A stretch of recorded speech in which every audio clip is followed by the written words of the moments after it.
Buenas tardes. Le invito a que abra su Biblia en Romanos 3:10, por favor. Romanos 3:10. Vamos a seguir con nuestra serie El temor de Dios y hoy vamos a tocar el tema número 12, que se titula Gente sin temor de Dios. Esta es la primera parte de este tema de hoy, gente sin temor de Dios, parte número 1. Y vamos a leer Romanos 3, versículo 10. Dice así: como está escrito, no hay justo, ni aun uno. No hay quien entienda, no hay quien busque a Dios. Todos se desviaron, a unas se hicieron inútiles. No hay quien haga lo bueno, no hay ni siquiera uno. Sepulcro abierto es su garganta, con su lengua engañan. Veneno de áspides hay debajo de sus labios. Su boca está llena de maldición y de amargura. Sus pies se apresuran para derramar sangre. Quebranto y desventura hay en sus caminos, y no conocieron camino de paz. No hay temor de Dios delante de ellos. Estos textos que acabamos de leer nos revelan el carácter de la gente que no tiene temor de Dios. Y cuando la gente no tiene temor de Dios, sus vidas se convierten en un desenfreno total. Nada los detiene. Ellos hacen lo que bien les da en gana, se burlan de Dios, se entregan a la inmoralidad, la maldad es su corona, van camino al infierno y a la condenación eterna. Y en estos versículos que vamos a estudiar, nos revelan por lo menos 14 características de la gente que no tiene temor de Dios. Y hoy vamos a vernos en el espejo de la palabra de Dios, porque la palabra de Dios es como un espejo, ¿sí?, en el cual nos reflejamos. Pero hoy, que es la primera parte del tema, gente sin temor de Dios, vamos a ver las primeras 7 características de la gente que no tiene temor de Dios. Vamos pues a Romanos 3, versículo 10. Ahí está la primera característica de la gente que no tiene temor de Dios. Dice así: no hay justo, como está escrito, no hay justo ni aun uno. ¿Por qué dice la Biblia que no hay justo ni aun uno? Pablo nos responde del por qué no hay un justo ni aun uno en el mismo capítulo, pero en el versículo 23. Ahí nos dice la razón. O sea, no hay justo significa no hay uno solo que esté bien delante de Dios por su propia iniciativa. No hay uno solo, no hay un justo. Y Pablo dice en Romanos 3:23 la razón. Dice, por cuanto todos, ¿qué dice? Pecaron. Por cuanto todos pecaron y están destituidos de la gloria de Dios. Qué condición tan triste, ¿no? Destituidos de la gloria de Dios, de la presencia de Dios en la vida de cada persona. Y aquí las palabras a estudiar en el versículo 23 es todos pecaron, pero en sí la palabra pecaron. Esta palabra pecar o pecado no es propiamente una palabra netamente religiosa, con connotación religiosa, no. Es una palabra que viene del griego, que es hamartano. Y esta palabra, que se traduce pecado, significa literalmente errar el blanco. Pero la figura o esta palabra se usaba con los tiradores de arco y flecha, que cuando ellos miraban el blanco, tomaban el arco y la flecha, soltaban la flecha, pero no daban en el blanco. Entonces decían ajamartano, ¿sí? O sea, ha errado el blanco, ¿sí? Y eso significa pecado, errar el blanco. Entonces cuando el arquero fallaba, pues no ganaba el premio, ¿sí? Entonces no participaba de nada. Espiritualmente, la palabra pecado, que significa errar el blanco, espiritualmente significa errar moralmente. O sea, significa cometer pecado, o sea, errar el blanco. Hablando espiritualmente, erramos el blanco porque violamos los principios de Dios. no damos en el blanco. Por ejemplo, un hombre que comete adulterio es infiel y está errando el blanco, ¿entiende? Por lo tanto, no va a llevar premio, al contrario, lleva muchas consecuencias. Y esta palabra, hamartano, que significa errar al blanco, significa practicar el pecado. Es decir, al pecar, erramos, porque violamos los mandamientos de Dios. Y al estar errando constantemente con tan mala puntería, caemos en una condición de ceguera espiritual, de tanto fallar, ¿sí? Caemos en una condición de ignorancia espiritual y de insensatez en la conducta. Entonces, la única manera de dejar de ser injusto es cuando una persona escucha el Evangelio de Jesucristo, conoce la historia o escucha la historia de la cruz, del Calvario, que Cristo en su cuerpo llevó todos nuestros pecados. Y dice la Biblia que la fe viene por oír la palabra de Dios. Entonces, la gente cuando escucha el Evangelio de la salvación, en ese momento se les prende la luz y comienzan a entender cuál es su condición, comienzan a ver más bien cuál es su condición. Y es cuando se produce la fe que salva. O la fe que se pone en el Cristo del Calvario. Y esa fe te lleva a la salvación, o sea, solamente es un medio. Pero esa fe no nace sola, nada más porque sí, no. Nace cuando se escucha el Evangelio. Esa es la única manera. De esa manera, tú pasas de ser un hombre injusto a un hombre justo. Y cuando dice, no hay un justo ni aun uno, significa que nadie se puede justificar delante de Dios por sus buenas obras. Porque la salvación es un regalo de Dios, todo eso ya lo sabemos. No la podemos comprar, no podemos pagar por ella, solamente es creyendo. Y se recibe por gracia, por medio de la fe. Pero una vez que hemos sido justificados por la sangre de Jesucristo, tenemos paz para con Dios. ¿Ustedes creen que haya gente que vaya a las iglesias cristianas, estoy hablando, así como esta, que sea inclusive un asiduo asistente de la iglesia y sea un injusto? ¿Creen ustedes? ¿Sí? Exactamente. Se da esa posibilidad de gente que llena las iglesias, participa, pero nunca lavaron sus pecados en la sangre de Cristo. Por lo tanto, siguen en esa injusticia, en esa condición de pecado. Y al seguir en esa condición de oscuridad, de pecado, por estar errando continuamente, aunque canten unos cantitos, lean algún versículo por ahí, al seguir errando nos lleva a lo que sería la segunda característica de la gente que no tiene temor de Dios. Está en el versículo 11. Dice, no hay quien entienda.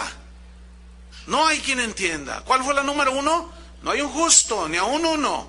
Número 2, no hay quien entienda. Y aquí la palabra a estudiar es precisamente esta palabra, quien entienda. Y este vocablo, esta palabra, entender, se deriva de un término griego que significa comprender en la mente. No hay quien comprenda en su razón. Se puede leer así. Significa también actuar racionalmente, o sea, conforme a la razón, a la inteligencia, ¿sí? También significa con entendimiento, actuar con entendimiento de las cosas. También significa actuar pensando juiciosamente con sensatez. Ahora, lo que el versículo dice es, no hay quien comprenda en su mente. No actúan racionalmente, no actúan con entendimiento, con juicio, con sensatez, no entienden así. Y en Primera de Corintios, si abre su Biblia, 2:14, allí nos habla precisamente de la condición en la que nos encontramos al nacer, la condición en la que nos encontramos al nacer y el por qué no percibimos las cosas que son del Espíritu de Dios. ¿Ya lo tiene? Entonces, no podemos entender porque no hemos sido lavados con la sangre de Cristo. Pero los que hemos sido lavados con la sangre de Cristo podemos discernir y entender. Miren lo que dice aquí. 1 Corintios 2:14 dice, pero el hombre natural, ya les explicaré qué significa hombre natural, no percibe las cosas que son del Espíritu de Dios. Aquí percibir significa discernir, ¿sí? No las capta, ¿sí? Porque para él son locura y no las puede entender. Fíjense qué situación tan dramática, ¿eh? No las puede entender. No sé con usted qué pasó cuando le predicaron el Evangelio. Muchas cosas dije, ay, no es para tanto. Y se te hacían locura. Oye, entonces, dicen algunos, entonces si yo me hago cristiano ya no voy a poder irme con los amigos, ya no voy a poder ir a los casinos, ya no me voy a poder ir a los antros, a las fiestas y ponerme mis borracheras de vez en cuando, ya no voy a poder hacer nada de eso. Entonces tú le dices, no, eso es lo que justamente está llevando al infierno. Ah, no, qué tontería dices. Si eso es lo bueno, esa es la vida. ¿Sabes por qué dices eso? Porque eres un hombre natural. Ahora, ¿qué significa hombre natural? La palabra natural viene de un término griego que se usa aquí en el Nuevo Testamento y es el término sujikos, que se refiere a la naturaleza más baja o bestial del ser humano.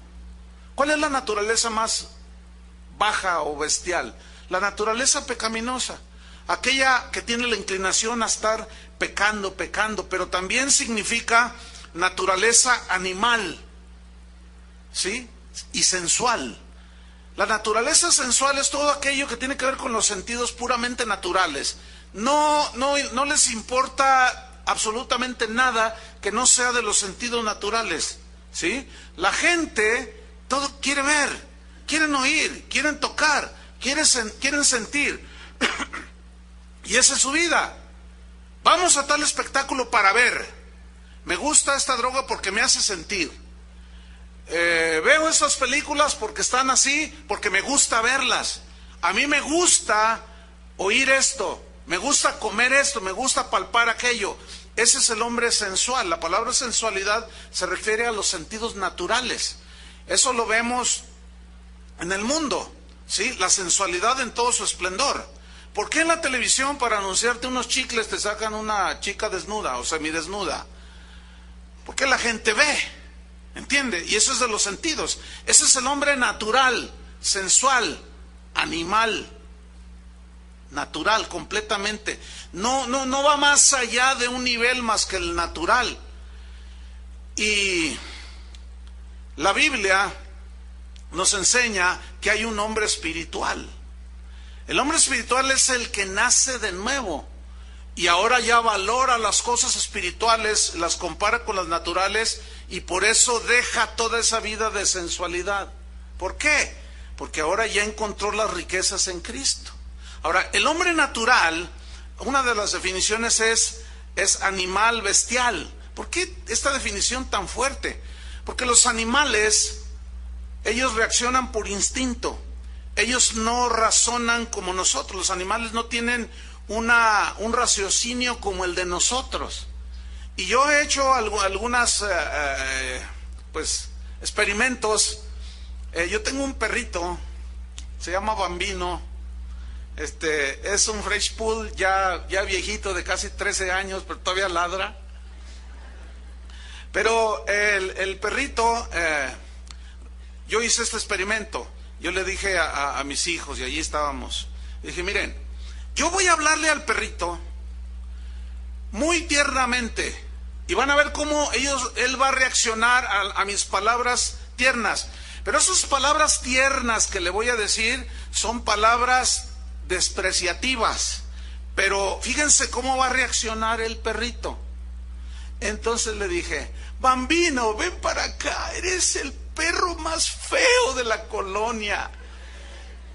te huele mal el hociquillo que tienes, tienes tu pelo hecho un lío, eres el más insignificante de los perros. Y el perrito me movía la colita.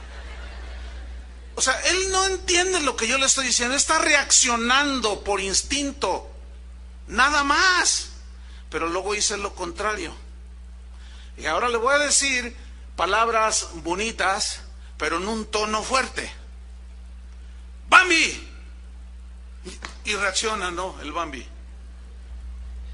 Ven para acá, tú eres el perro más hermoso de esta colonia, tanto que te compro tus croquetas y te llevo al peluquero y tú eres el perro más y le corre el perro. O sea, él no está entendiendo mis palabras, porque él no las razona. Hermanos, no somos animales. No somos animales para reaccionar solamente en los sentidos.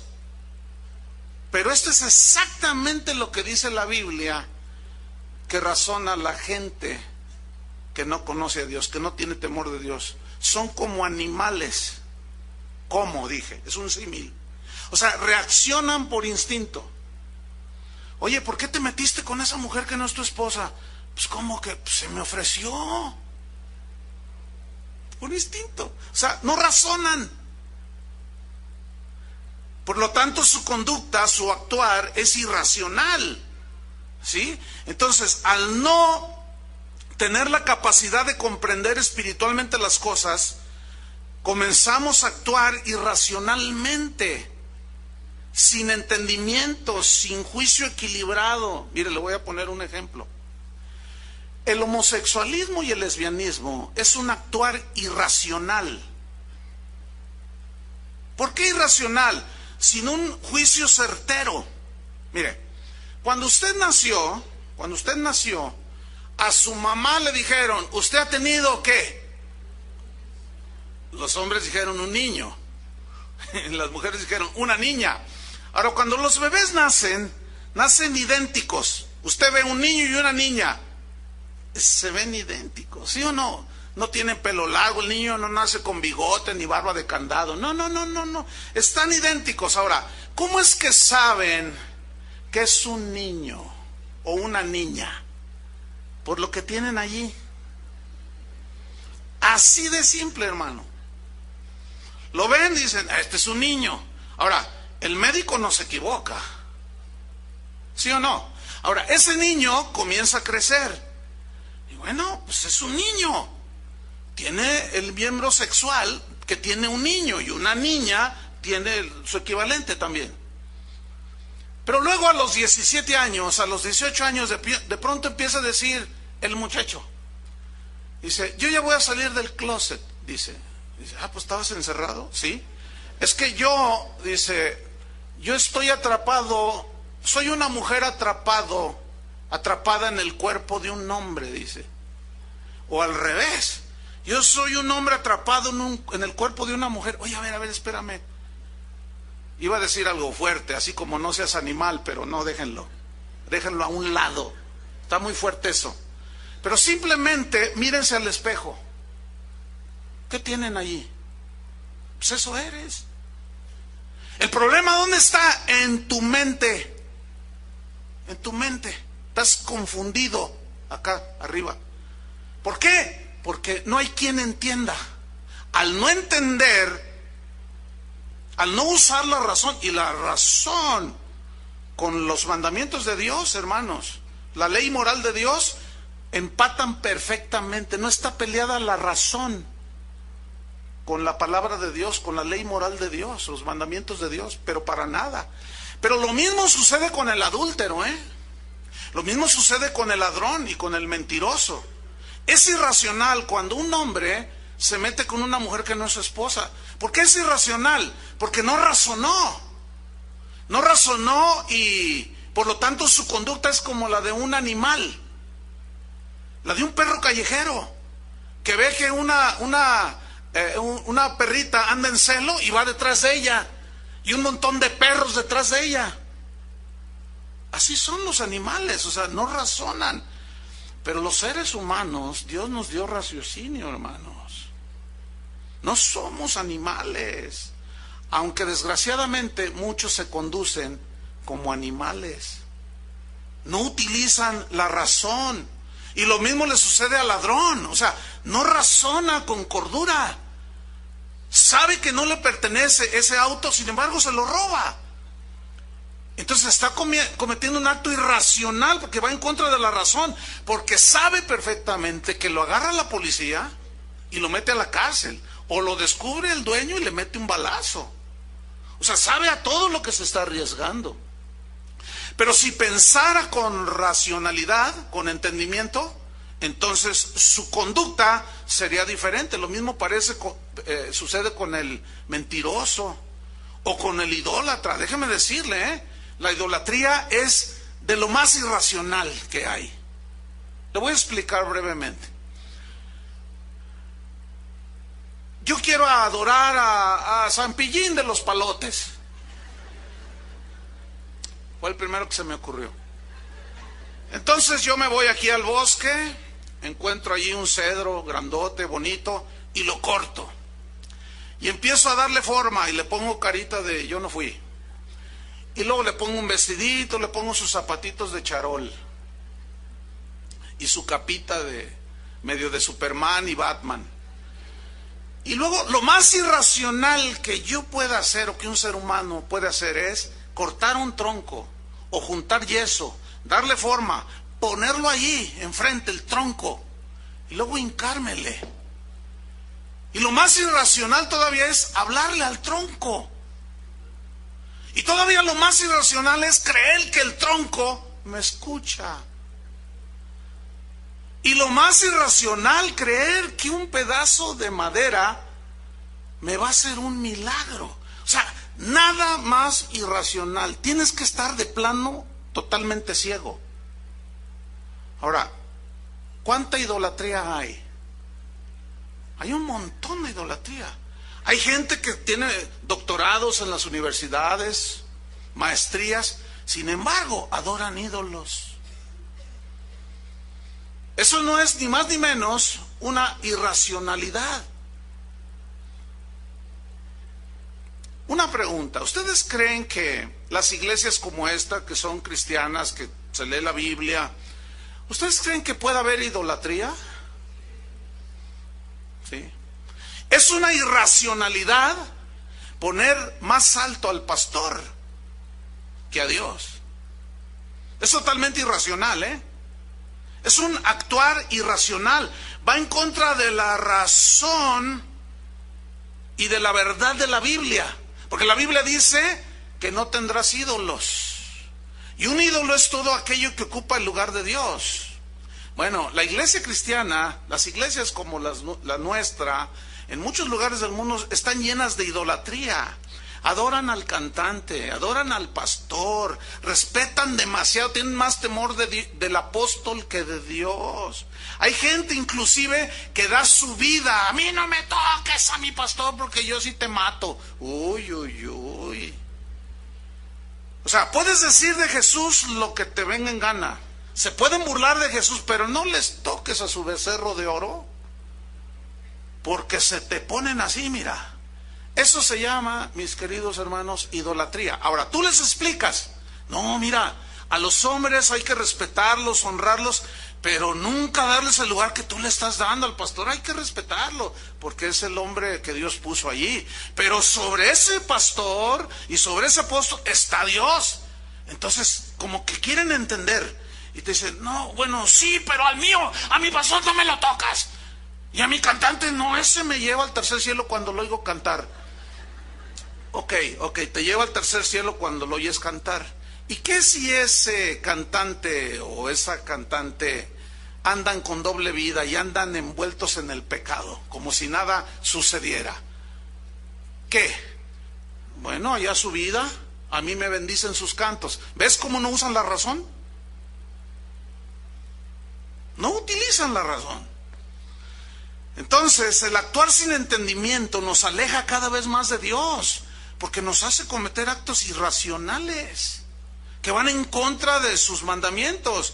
pero nos lleva a la peor de las situaciones, porque el pecado, como nos ciega, estamos errando constantemente y fallar constantemente, pues eso trae una ceguera y nos impide entender y nos lleva a lo que sería la tercera característica.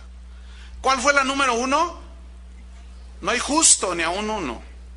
¿Cuál fue la número 2? No hay quien entienda. La número 3 está en el versículo 11, en la segunda parte. Dice, no hay quien busque a Dios. Aquí esta palabra, buscar, en el hebreo y en el griego tienen obviamente el mismo significado, pero esta palabra, buscar a Dios, no significa que Él está perdido y lo andas buscando, no. Esa es una palabra o una expresión que se conoce como hebraísmo, ¿sí? Cada vez que ¿qué es un hebraísmo? Es una expresión peculiar, muy propia, exclusivamente del pueblo de Dios, de los judíos, ¿sí? Hay muchos hebraísmos, así como nosotros tenemos nuestros mexicanismos, que son expresiones propias de nosotros los mexicanos, y tenemos unos jalisquismos también. Edad, ese es uno bueno. Un mexicanismo es, por ejemplo, decir, ¿ya les cayó el 20? Y ustedes dicen, pero los que nos están oyendo dicen, ¿ya les cayó el 20? ¿Qué se imaginarán? ¿Un billete de 20 pesos? Entonces van a decir, allá en Casa de Oración les caen billetes de 20 pesos. No, o sea, a veces me escribe la gente y dice, oye pastor, ¿qué quiere decir esto? Son mexicanismos, son expresiones propias, nada más nosotros las entendemos. Tú vas a cualquier otro país y di, te voy a explicar esto para que te caiga el 20. Y se quedan así, ¿el 20? ¿No entienden? Ese es un mexicanismo. Bueno, la palabra buscar a Dios es un hebraísmo que significa procurar continuamente a Dios. O sea, ir en pos de Dios cotidianamente. Es vivir con Dios todos los días. No como algunos que tienen en su auto, allá en el baúl, dicen en algunos países, en la cajuela, decimos nosotros, tenemos lo que es la rueda de refacción, que esa nada más lo utilizamos cuando la otra rueda se pincha o se desinfla, acá decimos se poncha, y nos acordamos y decimos, la llanta de refacción, ¿verdad? Entonces nos bajamos y sacamos la llanta de refacción, y muchos tienen a Dios como llanta de refacción. Nada más cuando se les poncha se acuerdan de Dios.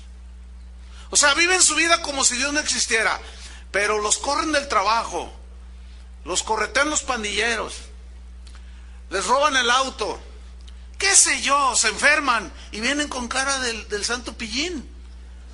Y vienen, quieren utilizar a Dios como su llanta de refacción. Hermanos, eso no es cristianismo. Eso no es buscar a Dios. Buscar a Dios es vivir con Él cada día. Entonces, no hay quien busque a Dios. O sea, ¿dónde están los que continuamente viven con Dios? ¿Dónde están? Se ven muy poco. Pero también este hebraísmo, buscar a Dios, significa adorar. Adorar a Dios. Pero esa adoración no se refiere al cantar. Esa es una mínima parte. Sino se refiere a una clase de vida. Como tú te conduces en esta vida, con entendimiento, con inteligencia, con raciocismo, ¿sí? Con la razón de acuerdo a la ley moral de Dios.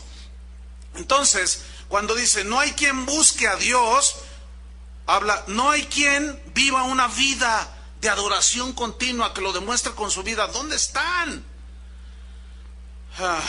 Hay una historia en el Evangelio de Juan, capítulo 4, que se conoce como la historia de Jesús y la samaritana. ¿La han oído? ¿Alguna vez la han leído, no? Déjeme así brevemente narrársela. Jesús llega y se sienta junto a un pozo. Y llega una mujer con un cántaro. Esta era samaritana. a sacar agua del pozo. Entonces Jesús le dice, mujer, dame de beber. Y la mujer le dice, no, ¿cómo? Tú no debes hablarme a mí. Judíos y samaritanos no nos tratamos. Tenían pleito los judíos y los samaritanos, ancestrales, por diversas razones. Se peleaban entre sí. Entonces Jesús le dice, mira, si tú vuelves a beber de esta agua de este pozo, del agua de este pozo, tú volverás a tener sed. Pero si tú bebes del agua que yo te daré, no tendrás sed jamás. Entonces, noten lo natural de la mujer, nada más lo sensitivo de la mujer. Dice, tú no, el pozo es hondo y no tienes cómo sacar el agua. ¿De dónde tienes agua viva? O sea, todavía no entendía nada, ¿cierto? Ok. Después le dice Jesús, mira, el agua que yo te daré es un agua que te va a calmar la sed de andar buscando por todos lados. Entonces la mujer le dice, Señor, bueno, dame de esa agua para que no tenga yo que volver a venir a sacar agua de aquí. Todavía seguía bien tapadita la señora. No entendía nada de lo que Jesús le estaba diciendo. Y así hay mucha gente, les estás explicando. Es muy posible que aquí hay gente, yo estoy explicando esto, nomás no les, porque están tan ciegos. Bueno, entonces la mujer le dice, bueno, dame de esa agua para que no tenga yo que venir a sacar de esta agua de aquí. Y Jesús le dice, ok, ¿quieres agua? Sí. Dice, ve y trae a tu marido. Y justamente Jesús toca el punto más débil de la mujer samaritana.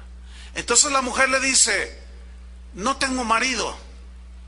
Y Jesús le responde, bien has dicho, no tengo marido. Y Jesús le dice, porque 5 has tenido, y el que ahora tienes no es tu marido.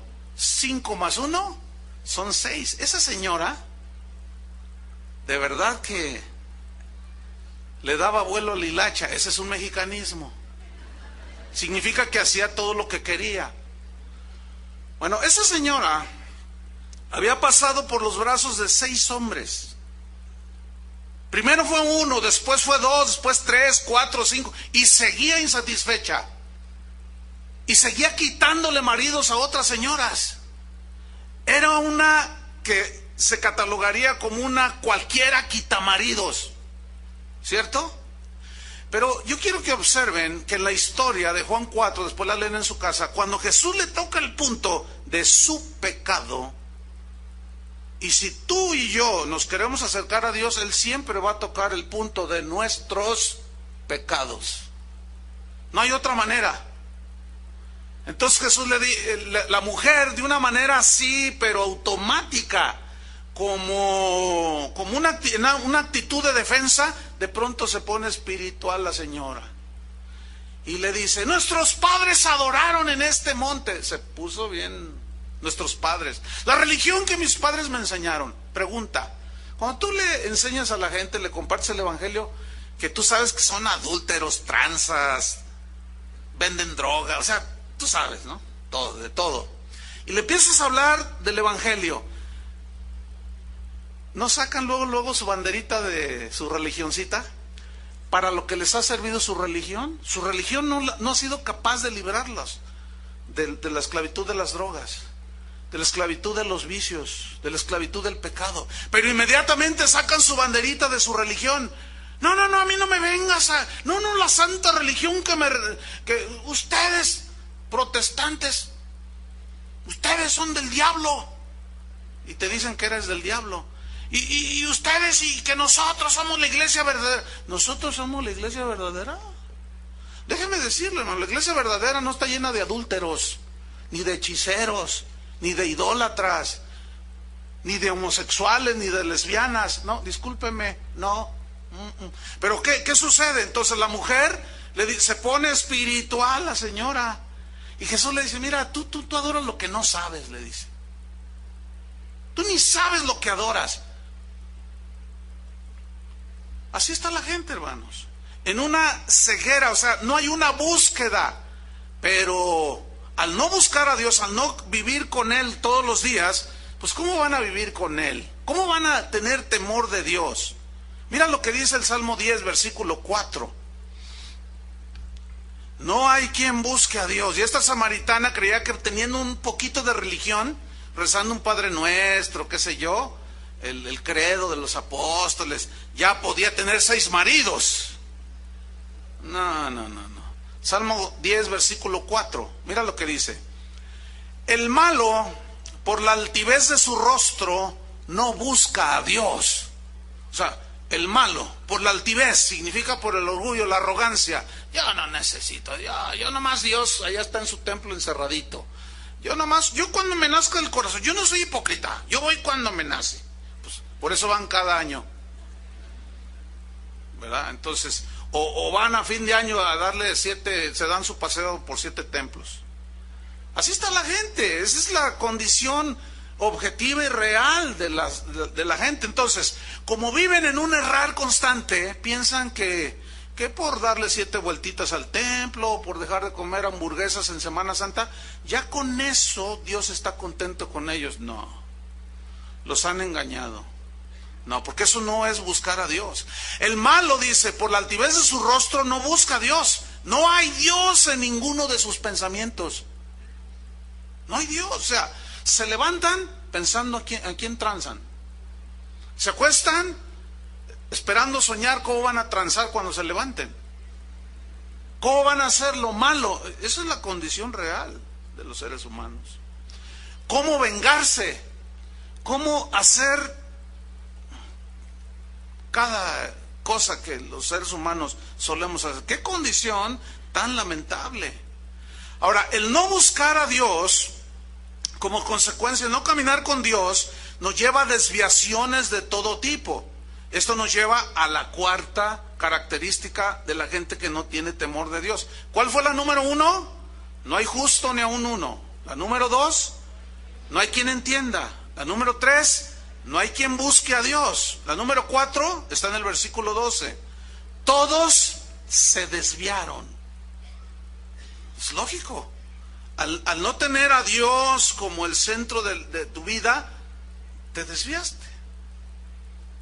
Todos se desviaron. Ahora, aquí la palabra a estudiar es desviaron, que significa apartarse de, en este caso de Dios. Significa volverse de, o sea, como ir en pos de alguien, detrás de alguien, pero de pronto regresarse y ya no ir en pos de él. En este caso es de Dios. Habla de apartarse de Dios. Y el que se aparta de Dios, indefectiblemente terminará yéndose detrás de sus pasiones desordenadas, que la Biblia las llama desviaciones. Y hay un montón de desviaciones. Déjenme leerles una historia bíblica en Génesis 19, versículo 1. ¿Han oído hablar de las ciudades de Sodoma y Gomorra? Bueno, déjeme, en Génesis 19, déjeme darle un breve contexto anterior de esta historia. Resulta que Abraham, que era un hombre que con el cual Dios a él se le reveló el Señor, y Abraham se hizo un creyente del Dios verdadero, del Dios invisible, del que no se ve. Él no tenía que adorar ídolos. Entonces Dios prosperó de una manera extraordinaria, materialmente hablando, a Abraham. Era un hombre riquísimo, pero era más rico espiritualmente, es el padre de la fe. Bueno, entonces Abraham tenía un sobrino que se llamaba Lot. Muy bien. Entonces sus ganados prosperaron tanto, se multiplicaron tanto, que empezó a haber pleito por los espacios, ¿sí? Los pastizales, entre los pastores de Lot y los de Abraham. Entonces empezó a haber discusiones, y Abraham hizo uso de su riqueza espiritual, de su grandeza espiritual, de su generosidad espiritual, y le dijo a Lot: mira, sobrino, vamos a hacer una cosa, esto ya no está pintando muy bien, no es bueno que estemos de pleito aquí en la familia, vamos a hacer algo. Y él utiliza su riqueza espiritual, le dice: mira, yo te doy la oportunidad que tú escojas a dónde irte. Si tú te vas al sur, yo me voy al norte. Si te vas al este, yo me voy al oeste. O sea, vamos en lados opuestos, la tierra es amplia, dice. y es muy rica para apacentar y aguantar a todos y proveer para todos.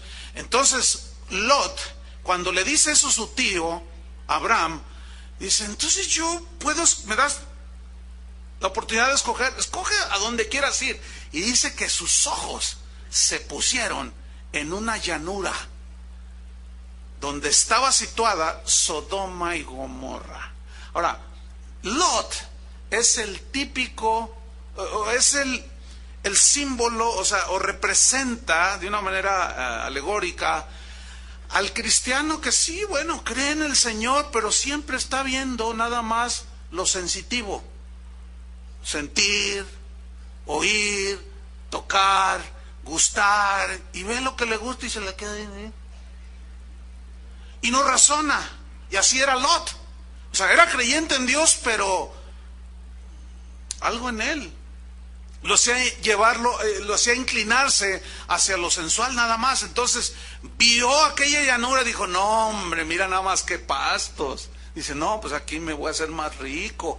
Pero él no tomó en cuenta que, porque la Biblia dice que puso su tienda o su habitación junto a las ciudades de Sodoma y Gomorra, y los hombres de esas dos ciudades eran perversos en gran manera. Y él no se fijó en eso. Él se fijó en lo que veía, y él se fijó en su ambición de decir, no hombre, aquí esta tierra está muy buena, muy rica, aquí voy a aumentar mis riquezas. Ustedes saben que finalmente Lot perdió a su esposa, ¿se acuerdan? ¿Por qué? Porque fue más sensitivo, más de la carne, decimos nosotros.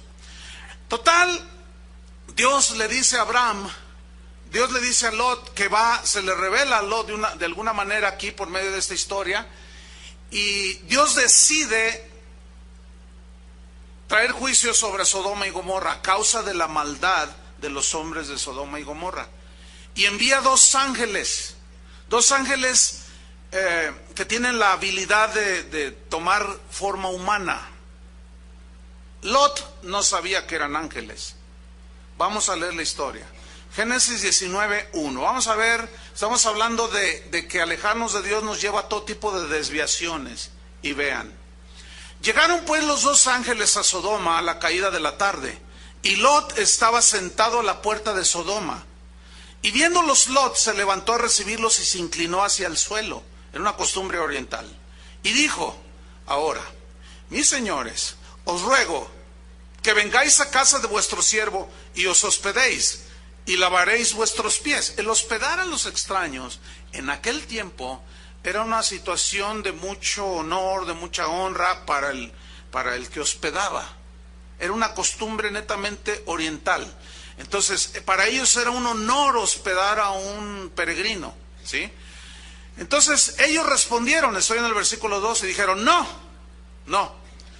que en la calle nos quedaremos esta noche. Ellos iban con una encomienda a destruir Sodoma y Gomorra, versículo 3. Mas él porfió con ellos mucho. Finalmente fueron con él y entraron en su casa. Y les hizo banquete, y coció panes sin levadura, les hizo una birria, etcétera, ¿no? Y comieron los ángeles, dice, versículo 4. Pero antes que se acostasen, rodearon la casa. ¿Quiénes rodearon la casa? ¿Qué dice ahí? ¿Qué es su nombre? Bueno, todavía por si alguno tiene duda, rodearon la casa los hombres de la ciudad, los varones. ¿Qué es un varón? A ver, levanten su mano los varones. Si no la levantan voy a pensar. Bueno, no hay duda lo que es su nombre, o sea, un varón. Ah, tuviste un varoncito. Ah, ¿verdad? Bueno, ¿quiénes rodearon la casa de Lot? Los varones. Ok, los varones de Sodoma. Todo el pueblo junto, desde el más joven hasta el más viejo. Escuchen, desde el más joven. Aquí se refiere a jovencitos de 11, 12, 13, 14 en adelante. Fíjate, en Sodoma ya habían salido del closet a los 12 años. Fíjate la liberalidad en la cual vivían ellos, el libertinaje en el que vivían. O sea, se juntaron todos los del pueblo de Sodoma, desde los más chiquitines, adolescentes, hasta los más viejos. ¿Te imaginas un viejo setentón ahí? ¿Y qué iban a hacer? Desde el más chiquillo hasta el más viejo. Vea la perversidad. Vea las desviaciones de esta gente. Versículo 5. Y llamaron a Lot y le dijeron: ¿dónde están los varones que vinieron a ti esta noche? Sácalos para que los conozcamos. La mayoría de ustedes ya entienden el significado de conozcamos aquí, pero hay otros que probablemente no, y voy a explicar brevemente. Este es otro hebraísmo, que es una expresión propia de la gente de aquel tiempo.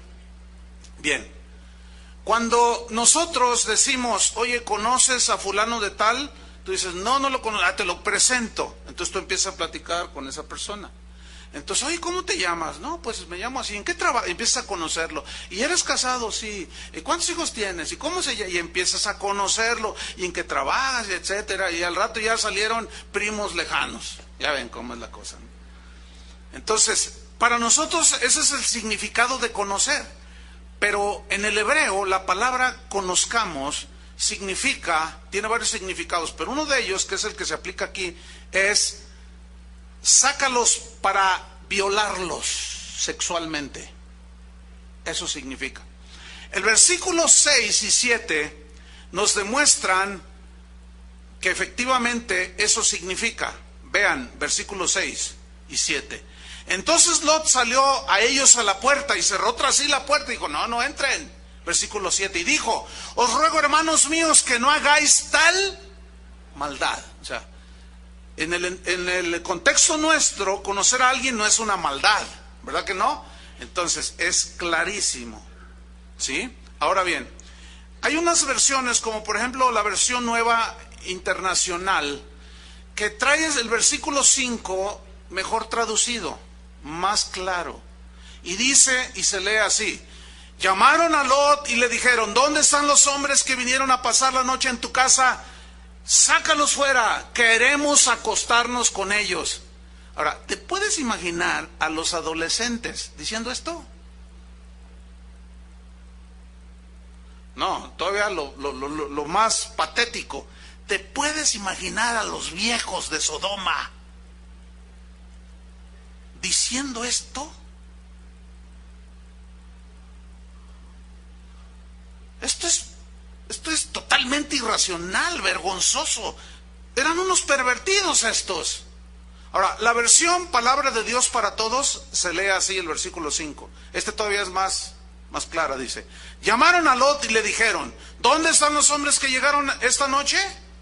Hazlos salir, queremos tener relaciones sexuales con ellos. Imagínate a tu hijo de 12 años diciendo eso allá en la calle. Imagínate a tu hijo de 14 años. Oiga, señora, su hijo anda violando a otro muchacho allá afuera. ¿Te puedes imaginar? O sea, así como que suena tan burdo, tan fuerte, tan desagradable. Ahora, imagínate los viejitos queriendo tener prácticas sexuales, homosexuales. Esta gente terminó siendo desaparecida del mapa por Dios. ¿Por qué? Porque Dios aborrece el pecado y las desviaciones. Estas son de las peores desviaciones que hay en la raza humana. Porque es tal la irracionalidad. Estos no solo habían pervertido las relaciones santas entre un hombre y una mujer, sino que aparte ya se fueron al extremo esta gente. Desde el más joven hasta el más viejo. Qué triste condición. Ahora, todo esto lleva a los seres humanos a arruinar todo. Y esto nos lleva al quinto punto, o la quinta característica de las 7 que estamos viendo. ¿Cuál fue la número 1? No hay justo ni aun uno. Número 2, no hay quien entienda. Número 3, no hay quien busque a Dios. Número 4, todos se desviaron. Y número 5 está en el versículo 12 también, en la segunda parte. A una se hicieron inútiles Pero no es en el sentido que Paquita, la del barrio, lo dice. No. Porque aquí la palabra inútiles viene de un término griego, difícil de pronunciar, se las debo, que significa arruinar todo, significa estropear, significa dar la idea de tocar algo y arruinarlo, descomponer todo. Eso significa, se hicieron inútiles. En otras palabras, también se lee así: todos arruinaron sus vidas, estropearon sus corazones, sus mentes las corrompieron, se quedaron inutilizados. Déjame ponerle un ejemplo. Los matrimonios homosexuales arruinan el concepto de familia. Claro, yo entiendo perfectamente que si alguien de mente liberal y así, con pensamientos modernos, oye lo que estoy diciendo, y probable hay gente aquí de esta clase, dicen, ese pastor es un retrógrada, mente estrecha, cerrada, pobre tipo. Bueno, usted dígame lo que quiera. Dígame que soy hermano del Bambi. Dígame lo que usted quiera. A mí no me interesa nada. Porque a fin de cuentas, lo que yo diga no va a juzgar a nada, ni a nadie, sino la misma palabra, ¿me explico? Pero esto es lo que dice la Biblia. Son desviaciones, son perversiones. Entonces vamos a usar un poquitito, nada más, poquitito, el razonamiento. Ok. Bueno, allá en el Distrito Federal, pues como que los políticos están usando su raciocinio para permitir que una pareja de lesbianas o de homosexuales adopten un niño. Entonces vamos a poner este ejemplo, vamos a razonar poquito. Ahí está un niño adoptado de bebé, ¿sí? 2 hombres, y el niño empieza a crecer. Entonces al niño lo llevan al kinder y pues lo ven llegar con un hombre y luego después con otro. Entonces dicen, ¿quién es? Es mi, ¿qué va a decir el niño? Es mi papá. Y luego al otro día lo lleva el otro. ¿Y ese quién es? Ya ven los niños cómo preguntan, ¿no? Dice, pues es mi papá. Y los niños usan más el cerebro, los niños. A ver, oigan, este tiene 2 papaces. A ver, otra vez, ¿quién te trajo hoy? Mi papá. Y ayer mi papá tiene 2 papaces. Entonces el niño llega, oye,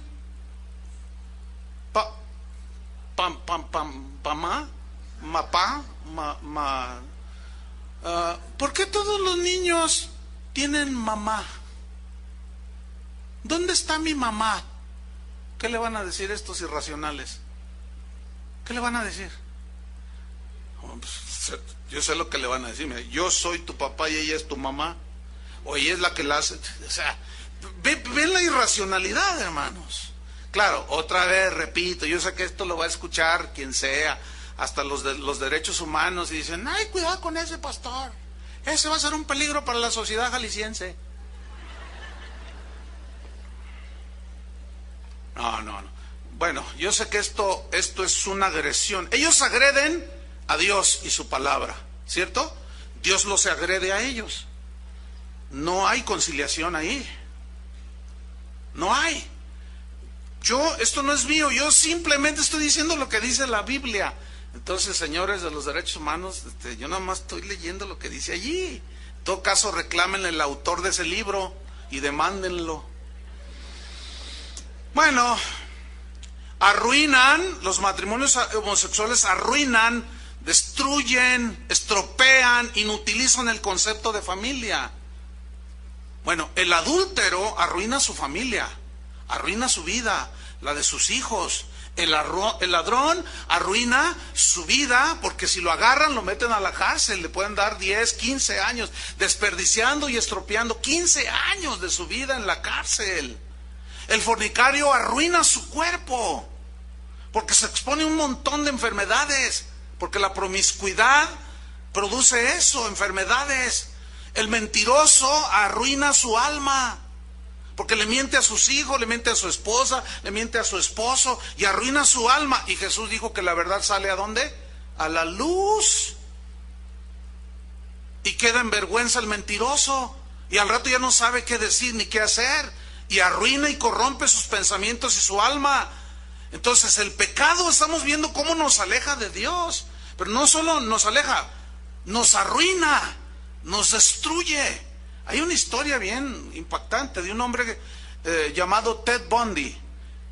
No sé a cuántos les suene este nombre. Bueno, Ted Bundy, ¿quién era? Era un americano, un norteamericano, que fue un asesino en serie allá en los años 80 en los Estados Unidos. Este hombre se dedicó a violar mujeres jóvenes, las violaba, las secuestraba, las violaba. Si duraba una semana con ellas, 15 días, todos los días las violaba y violentamente, y después las asesinaba, y algunas las cortaba en pedazos, las enterraba en partes, otras las metía quién sabe dónde. Era un desastre. Tú dices, ¿cómo es posible? Bueno, este señor Ted Bundy fue entrevistado un día antes por un cristiano, un doctor llamado James Dobson. Ustedes pueden buscar en internet esta historia, y ahí está. Esa imagen que ves de Ted Bundy fue un día antes de su ejecución. Él murió ejecutado en la silla eléctrica. Bueno, en ese video él le pregunta al señor Dobson, le pregunta: oye, ¿cómo fue que tú empezaste? ¿Cómo piensas tú que inició esa inclinación a violar mujeres y a después asesinarlas? Y el hombre respondió, pongan mucha atención, varones sobre todo. El hombre dijo: es que a muy temprana edad, aparte, debo decir algo, sus padres eran cristianos, él asistió a la iglesia cristiana hasta la adolescencia, pero nunca nació de nuevo. Y él dijo: yo me empecé a aficionar a la pornografía. Escuchen bien, varones, porque las autoridades no le dan esa importancia. Porque si le dieran esa importancia, combatirían no solo la pornografía infantil. A ese sí se van, pues se asustan, que porque los niños, bueno, sí, obviamente, está bien, pero ¿y de la otra qué? Bueno, es que cada quien hace lo que le da su gana, tenemos libertad para hacer. Esa es la banderita que esgrimen mucho, la de mis derechos. Déjenme ilustrarles esto y lo ridículo de esa banderita, de mi libertad, y yo puedo hacer lo que quiero de mi vida. Yo puedo hacer de mi vida lo que quiero, porque esa es la bandera que esgrimen muchos. Yo hago de mi vida lo que me da mi gana y nadie me puede impedir, y yo vivo como quiero, dicen ellos, ¿no? Así con un ímpetu y un fervor digno de aplaudirse. Bueno, déjame ilustrárselo. Yo tengo en mi cartera una licencia o un permiso de conducir un auto. ¿Quién me otorgó ese permiso? El Estado. Entonces, una vez con esa licencia en mi poder y tengo un auto, yo soy libre de hacer lo que quiera e ir a donde quiera, ¿sí o no? Yo soy libre de subir una vaca a mi carro.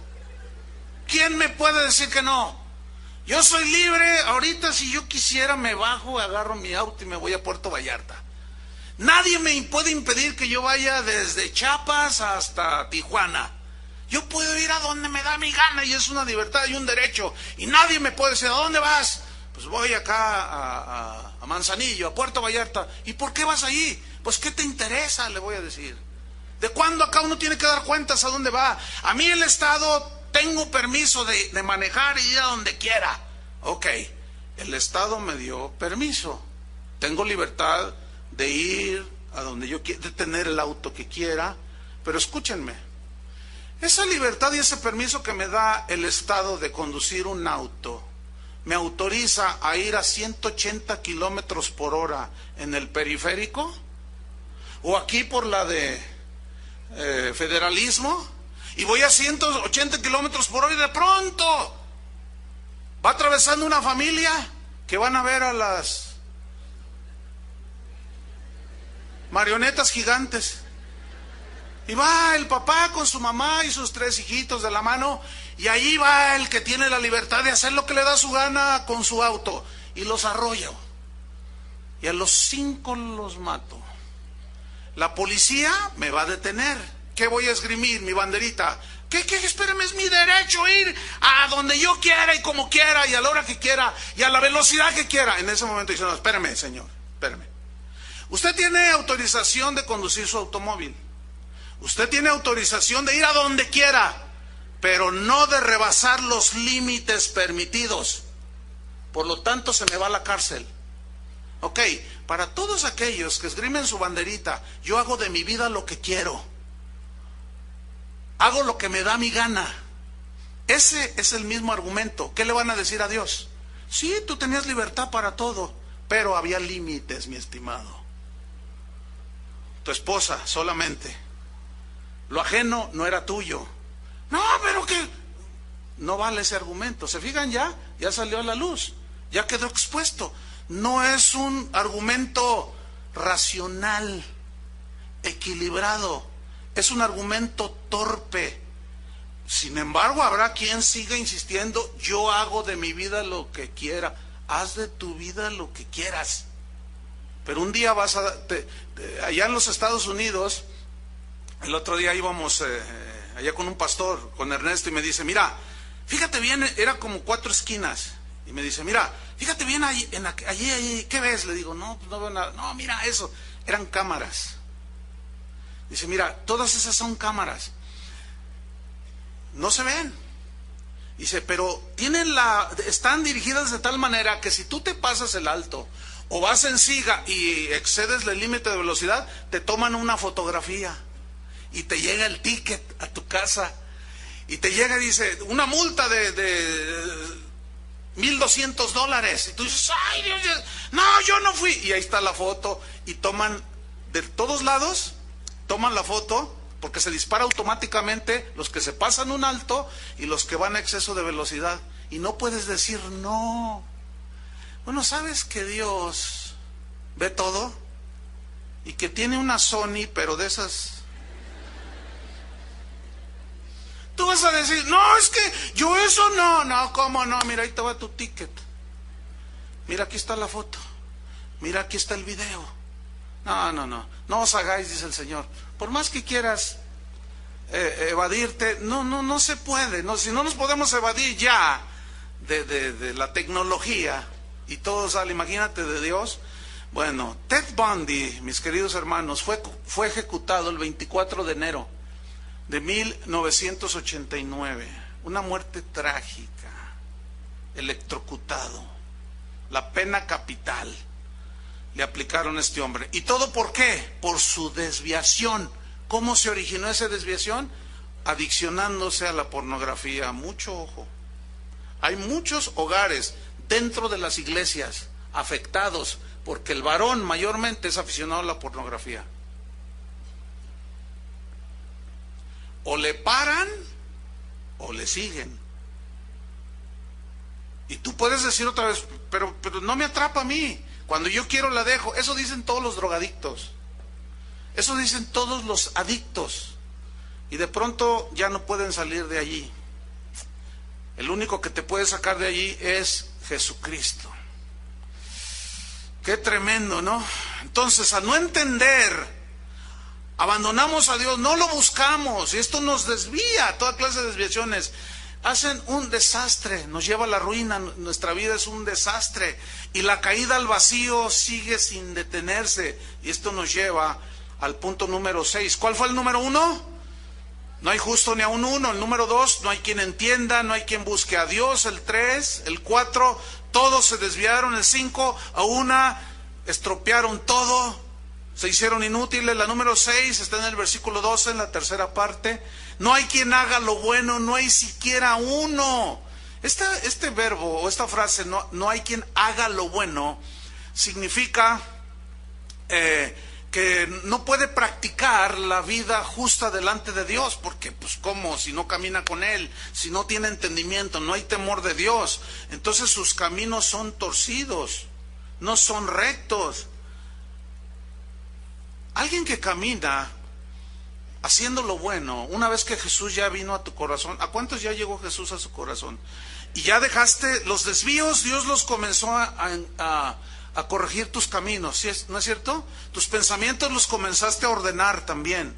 Tus conductas, por obvias consecuencias, también comenzaste a corregir y empezó tu vida. Pero eso provocó que empezaras a notarte de entre los que no tienen temor de Dios. ¿Me explico? Y ahí es donde empieza el rechazo, donde empieza el ataque, donde empieza la burla. Ahí es donde... Y es cuando, no sé cuántos de ustedes se han sentido en algún momento, se han sentido como que son solos, como que, ay, se siente como en una isla. Bueno, hubo un hombre llamado Elías. Ese hombre era un hombre de Dios tremendo, obediente, un hombre poderoso en su caminar, un hombre santo. Y dice la Biblia que se enfrentó a unos profetas de un ídolo que se llamaba Baal. Y los desafió, y hay una historia muy tremenda allí, y Dios se reveló a él, se manifestó, y se reveló como el Dios de Elías. Pero hubo un momento en que el profeta dijo, solo yo he quedado. O sea, era tan escasa la gente que buscaba a Dios, era tan evidente las desviaciones que había en la gente de ese tiempo, era tan evidente la idolatría, era tan evidente la perversión sexual, todo. No buscaban a Dios, no entendían, todos desviados, que Elías dijo, solo yo he quedado. Pero Dios le dijo, no, Elías, no, yo me he reservado a 7,000 que no han doblado sus rodillas ante ese ídolo abominable Baal, tampoco le han besado los pies. Entonces 7,000, tú puedes decir, bueno, una buena cantidad. La Biblia lo llama remanente, y remanente significa una pequeña cantidad. Ahora, en los tiempos de Elías, algunos los entendidos en esto aseguran que había más de 350,000 personas en la región donde Elías vivía. 350,000 contra 7,001 es muy poco, ¿no es cierto? Muy poco. No se palpa, no se siente. A veces hay gente que me dice, oiga pastor, usted tiene una iglesia grande. Y yo les digo, no, está bien chiquita. No, sí. Otros me han dicho, no, usted tiene una mega iglesia. Porque una mega iglesia se considera, según eso dicen pues, yo no lo veo de esa manera, se considera de 1,000 personas para arriba. No, usted tiene una mega iglesia, porque aquí asisten miles de personas. Yo les digo, no, es una pequeñísima iglesia. No, usted tiene una, que no. La zona metropolitana de Guadalajara tiene aproximadamente 5 millones de habitantes, ¿sí o no? Pregunto, ¿hay 10% de cristianos? Que equivaldría a 500,000. ¿Dónde están? Es más, le voy a decir algo, si acaso llegara algún porcentaje, es ni al 1%. 50,000 cristianos en Guadalajara, no los hay. Junte a todas las iglesias de Guadalajara y va a ver que no, si llegamos a 20 y tantos mil, son muchos. Yo me siento como una isla. Aunque vea aquí un par de miles de personas, y otros en la reunión de las 8 y otros tantos en la reunión del sábado en la noche. No, son poquísimos. Y a veces ves alrededor y dices, ay Dios, ¿solo nosotros hemos quedado? No, hay otros definitivamente, pero siempre serán los menos. Eso es lo triste. Mira lo que dijo Jesús. Mateo 7:13, vámonos rápido sobre el final. Mateo 7:13 dice así: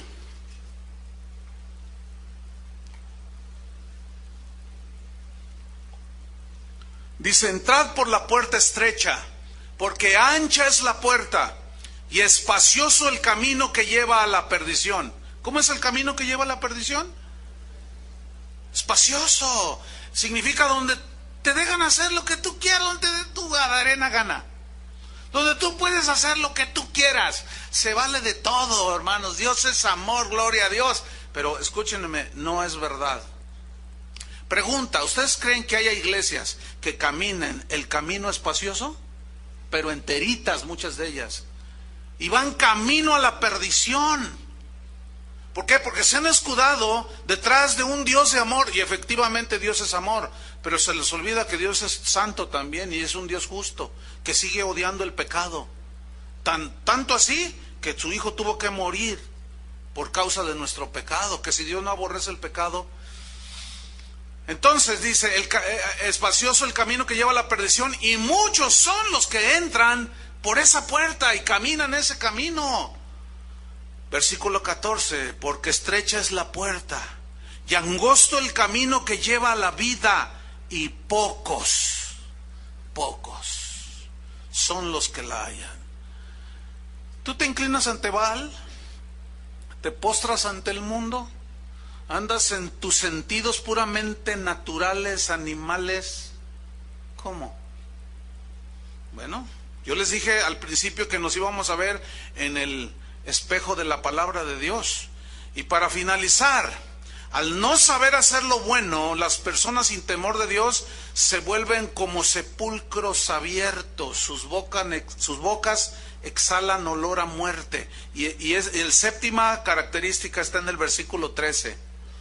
Sepulcro abierto es su garganta. Sepulcro. ¿Qué hay en un sepulcro? Pues hay un féretro. En el féretro, ¿qué hay? Un muerto. Y los muertos huelen mal. ¿Alguna vez han olido a un animal muerto?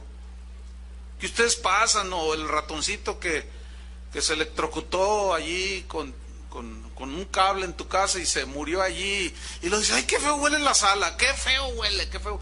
Y al rato empiezas a buscar y encuentras el ratoncito todo tieso ahí, el pobre. Pero qué feo huele, un ratoncito. Escúchame bien, lo que dice aquí, sepulcro abierto, que huele mal, es ¿qué? Su garganta, su boca. Aquellos que no tienen temor de Dios, cuando hablan, es como la exhalación pestilente de una tumba vacía, dijo un hombre santo de la antigüedad.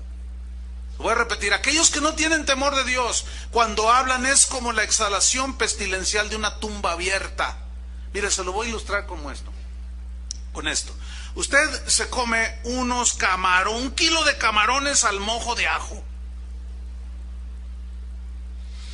Entonces usted se deleita y todo. Entonces llega a su casa y le da un beso a su esposa y le dice a su esposa, ay viejo, ¿qué comiste?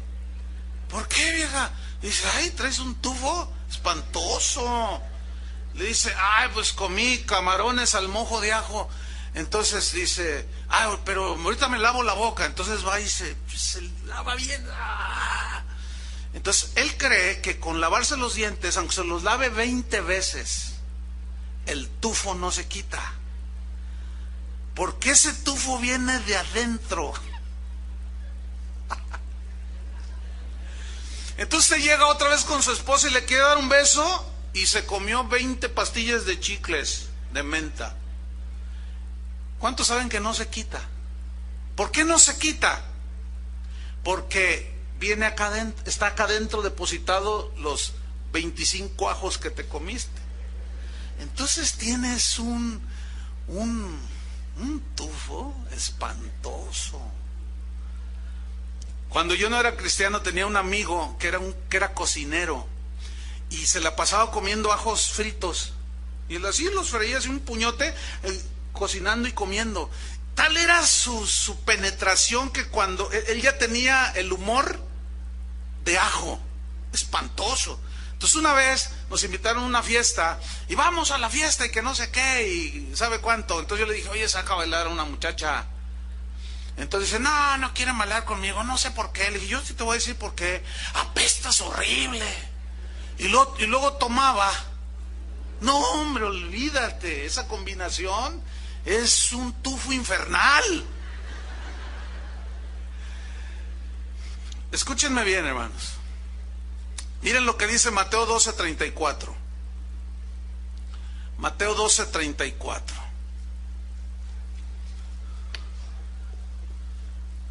Y ya nos vamos sobre el final. Mateo 12:34. Dice así: generación de víboras. Esto no es para ustedes, Dice, ¿cómo podéis hablar lo bueno siendo malos? Fíjate, hablar lo bueno siendo malos? Porque de la abundancia del corazón habla la boca. Aquí corazón habla de lo profundo, ¿sí o no? Del profundo del ser, de las entrañas. Ese es un sinónimo de corazón, las entrañas, lo profundo. ¿Dónde está lo profundo del kilo de camarones al mojo de ajo? ¿En la boca o en el estómago? Okay. Fíjate lo que Jesús está diciendo aquí.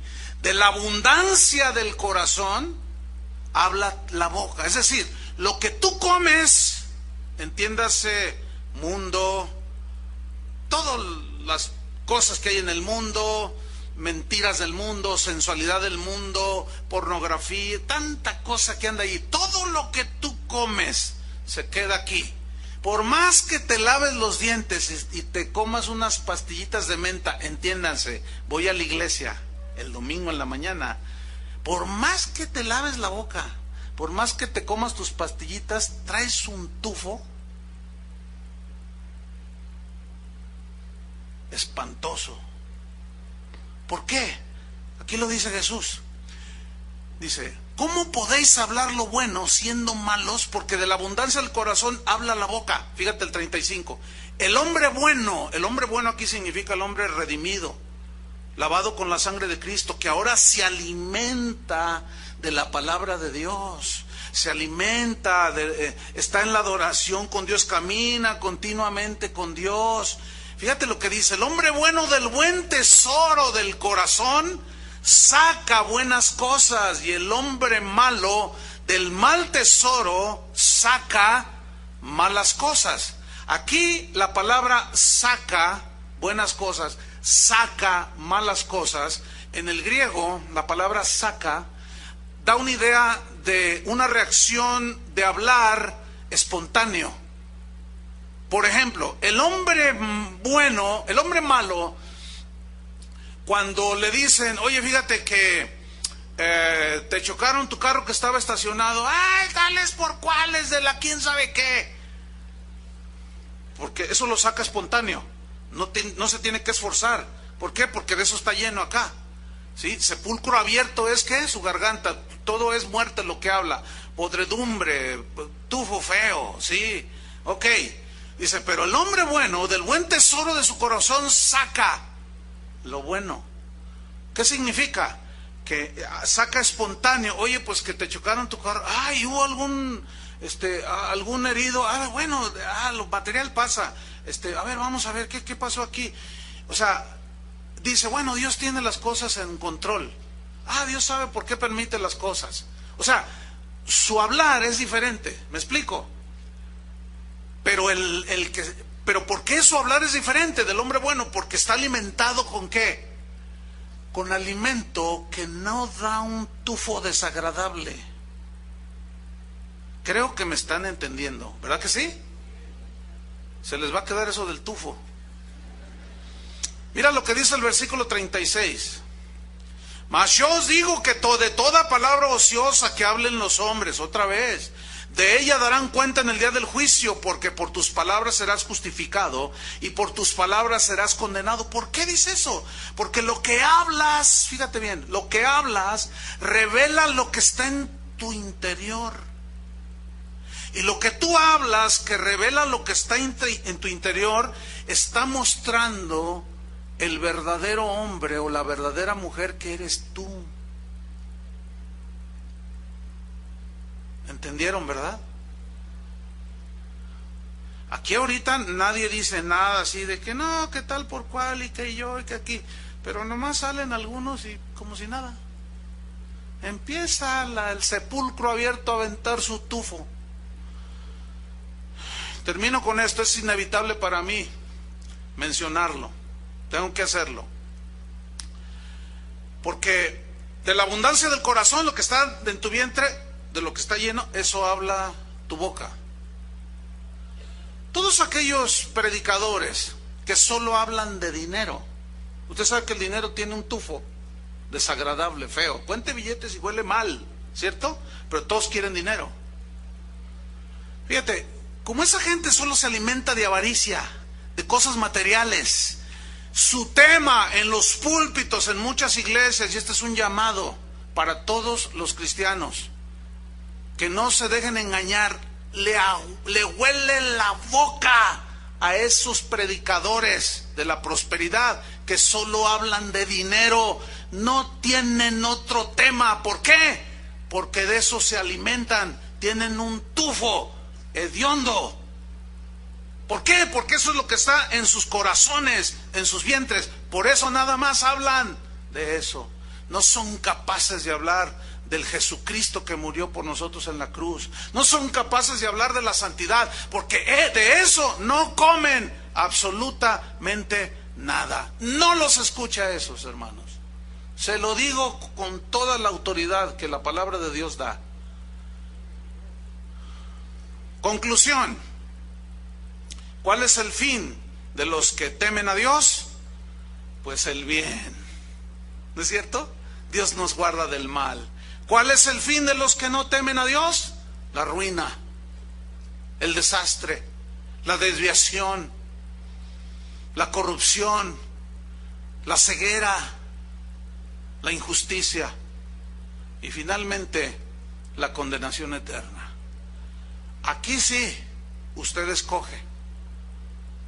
Si usted decide ser un hombre o una mujer con temor de Dios, o decide no serlo, bueno, ya cada quien. Yo ya hice mi decisión.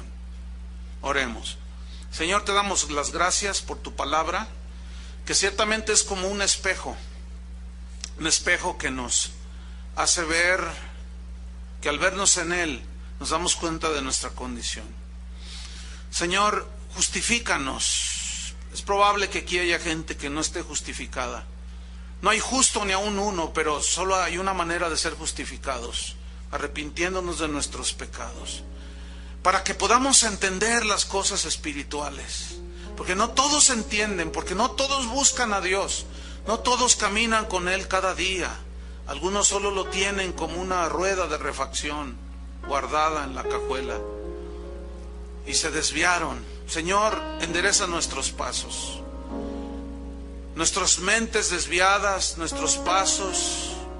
El pie derecho va hacia la izquierda y el izquierdo hacia dirección opuesta y nos tropezamos cada rato. Estamos errando constantemente el blanco y nos desviamos. Y todo lo arruinamos. Arruinamos la familia, la iglesia, el trabajo. Todo lo arruinamos, Señor. Ten misericordia. Ayúdanos, Señor. Justifícanos. Límpianos con tu sangre para hacer lo bueno. Y, Señor, que nuestra boca dé un aliento deleitoso, fresco ante tu presencia, Señor. Porque de la abundancia del corazón va a hablar nuestra boca. No queremos ser sepulcros abiertos, donde el hedor de muerte surge de una manera espontánea, no. Señor, pon tu temor, porque tu temor en nuestro corazón nos librará del mal, de la irracionalidad, de la injusticia, de la desviación. Que tu temor, Señor, nos guíe todos los días de nuestra vida hasta que tú vengas, Señor. Esa es nuestra oración. No pedimos otra cosa, sino que tu temor nos guarde de todo mal. En el nombre de Jesucristo te lo pedimos, Señor. Amén. Que Dios les bendiga a todos, hermanos.